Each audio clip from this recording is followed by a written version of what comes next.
नङा बेफोरथ' गावबा गाव खालामगासिनो दं बयबो। दा बेफोर राजखान्थि हान्जाया सोनारो राजखान्थि हान्जाखौ दैदेननाय मानसिफोरनि सानस्रिनि सायाव आरोखि। दा जोंहाबो दं दिनै एजिपि दं, दिनै रायजो दलबो दं, असम जातीय परिषद दं, बिपिएफ दं, इउपिपिएल दं, बेबायदि गोबां जोंहा माने ओनसोलारि राजखान्थि हान्जा दङ आरोखि। दा बे राजखान्थि हान्जाफ्रा दिनै जुदि जोङो बेवहाय जोंनि जायगाखौ दावगालांहोनांगौबा बेनि थाखाय सेन्ट्रेल आरो स्टेट गभर्नमेन्टआव माखासे जुदि जोङो मैखोम भाव लानांगौब्ला जोंनि माखासे आदब खायदाया बोरै जानांगौ बेखौ साननांगोन जोंनि बे राजखान्थिनि दैदेनगिरिफ्रा।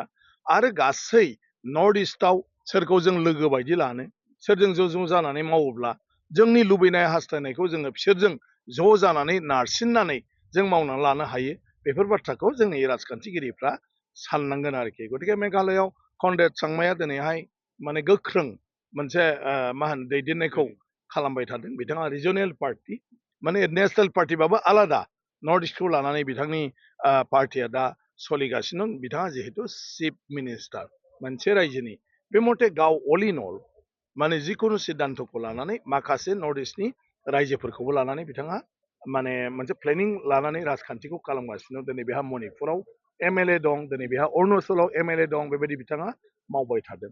थिग बेबायदिनो आसामनि एजिपिआबो बेबायदि नर्थ इस्टनि माखासे मानसिफोरजों मिलायनो हानांगोन, आंगो जानो हानांगोन। बिसोरनि जिथु एजेन्डा बे एजेन्डाखौ जोंबो नाजावनो हानांगोन आरो जयैनो खामानि मावलांनायनि जुदि जों लामा लायोब्ला एजिपिआबो गुबुन गुबुन रायजोआवबो बिसोरो इलेक्सन गेलेनानै एमएलए मोनगोन। थिग बिपिएफ इउपिपिएलआबो जुदि मोजाङै बेबायदि खामानि मावलाङो, गाबोन समफोर बिपिएफ इउपिपिएलनिफ्राय आसामनि गुबुन गुबुन जायगायावल' नङा, जे अरुणाचलावबो बा मेघालयआवबो मिज'रामावबो दस्रा रायजोआवबो एमएलए दैखांनो हागोन। आरो बेफोर एमएलएनि दारै गावबा गावनि सानस्रिखौ आयेन आफादाव माने दैखांनानै बिनि सरकारखौ इउपिपिएल बिपिएफआ साननाय बायदि एजिपिआ साननाय बायदि माखासे हाबाफारि लाहोनो हागोन आरो।